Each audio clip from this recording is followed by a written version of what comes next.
சென்னை அருகேயுள்ள வானகரம், பரனூர் உட்பட 40 சுங்கச்சாவடிகளில் நள்ளிரவு முதல் சுங்க கட்டணம் உயர்த்தப்படுவதற்கு கடும் எதிர்ப்பு எழுந்துள்ளது. சுங்க கட்டணத்தை திரும்பப் பெற வேண்டும் என்று வாகன ஓட்டிகளும் அரசியல் கட்சித் தலைவர்களும் வலியுறுத்தியுள்ளனர்.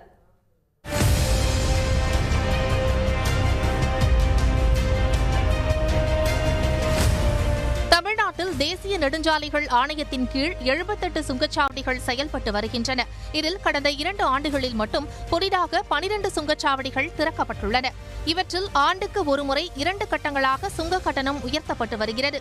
அந்த வகையில் தமிழ்நாட்டில் மொத்தமுள்ள 78 சுங்கச்சாவடிகளில் முதல் கட்டமாக 40 சுங்கச்சாவடிகளுக்கான கட்டணங்கள் வரும் ஏப்ரல் 1ஆம் தேதி முதல் உயர்த்தப்பட உள்ளதாக தேசிய நெடுஞ்சாலைகள் ஆணையம் அறிவித்துள்ளது. சென்னையை அடுத்துள்ள வானகரம், சூரப்பட்டு சுங்கச்சாவடிகள், சென்னை கொல்கத்தா நெடுஞ்சாலையில் உள்ள நல்லூர், தாம்பரம் திண்டிவனம் நெடுஞ்சாலையில் உள்ள ஆத்தூர், செங்கல்பட்டில் உள்ள பரனூர், பட்டறை பெரும்புதூர் உள்ளிட்ட 40 சுங்கச்சாவடிகளில் கட்டணங்கள் உயர்த்தப்படுகின்றன. வாகனங்களுக்கு ஏற்றபடி குறைந்தபட்சம் ₹5 முதல் அதிகபட்சம் ₹25 வரை கட்டணம் உயர்த்தப்பட இருப்பதாக கூறப்படுகிறது. ஆண்டுதோறும் உயர்த்தப்படும் கட்டணத்தால் சுங்கச்சாவடி உபயோகிப்பாளர்கள் கடும் அதிருப்தி அடைந்துள்ளனர். வருஷம் இதே மாதிரி ஆயிட்டு இருக்கு. அது ஃபாஸ்ட் ட்ராக்ல பிடிக்கிறதுனால எவ்வளவு பிடிக்கிறாங்க என்னன்றது கணக்கே இல்லாம போகுது. அதிகமா போகுது. இப்படியே போயிட்டு இருந்துச்சுன்னா இது எந்த நிலைமைக்கு போகுன்றதே தெரியல. இந்த கட்டணத்தை எப்போ ஃப்ரீ பண்ண போறாங்க, இல்ல ஒரு லிமிட்டடா ஃபிக்ஸடா எப்போ ஃபிக்ஸ் பண்ண போறாங்கன்றது தெரியல. இது முன்னாடி ஃபர்ஸ்ட்ல இருந்து ஆரம்பிச்சப்ப போக படிப்படியா டோல் கட்டணத்தெல்லாம் நிப்பாட்டிடுவோம் அப்படின்னு சொல்லியிருந்தாங்க. ஆனா இது வரைக்கும் எந்த நடவடிக்கையும் எடுக்கல.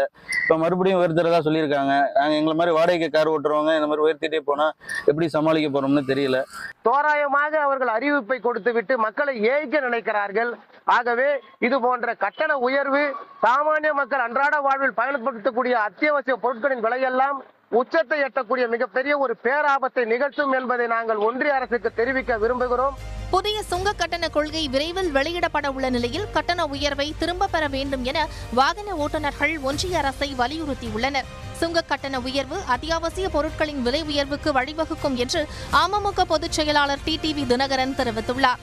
சுங்கச்சாவடிகளை அகற்ற வேண்டும் என்ற கோரிக்கை நாளுக்கு நாள் பெருகி வரும் நிலையில் அதற்கு மாறாக தொடர்ந்து சுங்க கட்டணத்தை உயர்த்திக் கொண்டே செல்வது எந்த வகையிலும் ஏற்றுக்கொள்ள முடியாதது என்றும் அவர் கூறியிருக்கிறார்.